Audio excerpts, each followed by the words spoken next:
আসসালামু আলাইকুম সুপ্রিয় দর্শক, আশা করি সকলে ভালো আছেন। প্রিয় দর্শক, যে যেখান থেকে আমার ভিডিওটা দেখছেন সবার জন্য আমার অন্তরের অন্তরস্থল থেকে অনেক অনেক দোয়া ও ভালোবাসা রইল। দর্শক, আজকে একটু ভিন্ন রকম একটা রেসিপি আপনাদের জন্য নিয়ে এসেছি। আমি মনে করি এই রেসিপিটা যারা খায়নি তাদের জীবনে একটা বড় ধরনের মিসিং থেকে গেছে।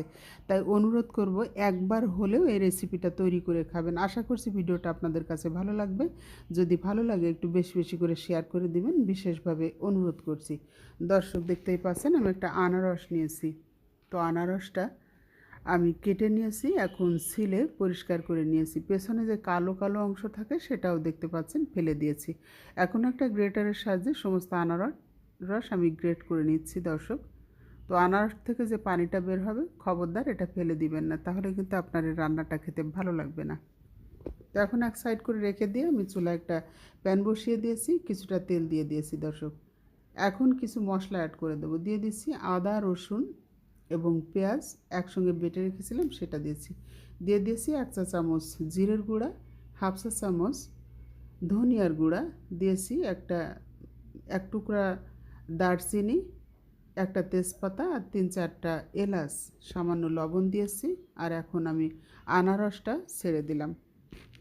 তো এখন একসঙ্গে মিশিয়ে নিচ্ছি। এত চমৎকার রান্না দর্শক, আমি কিভাবে আপনাদেরকে বোঝাবো। শুধু অনুরোধ করব, একবার হলেও এই রান্নাটা আপনারা করে খাবেন। তো এখানে আমি সামান্য একটু হলুদ দিয়েছি, এটা সম্পূর্ণ অপশনাল। আমি কালার হওয়ার জন্য হলুদটা দিয়েছি। স্বাদের কোনো হেরফের হবে না যদি হলুদটা না দেন। তো আমি এ পর্যায়ে এখানে চিনি দিয়ে দিচ্ছি। যদি আপনি খুব বেশি মিষ্টি আনারস নেন তাহলে চিনিটা না দিলে কোনো ব্যাপার না, এমনিতেই ভালো লাগবে।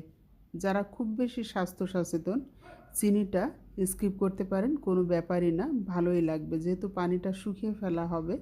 তো এ পর্যায়ে এখানে দিয়ে দিয়েছি নারকেলের দুধ।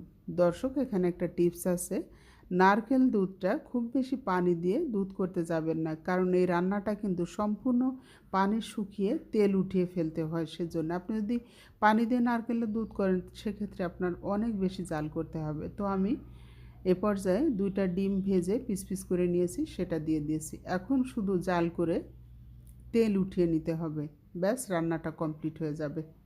তো দর্শক, একটু নেড়ে ছেড়ে দিচ্ছি, দিয়ে আমি তেল উঠে আসা অবধি অপেক্ষা করছি।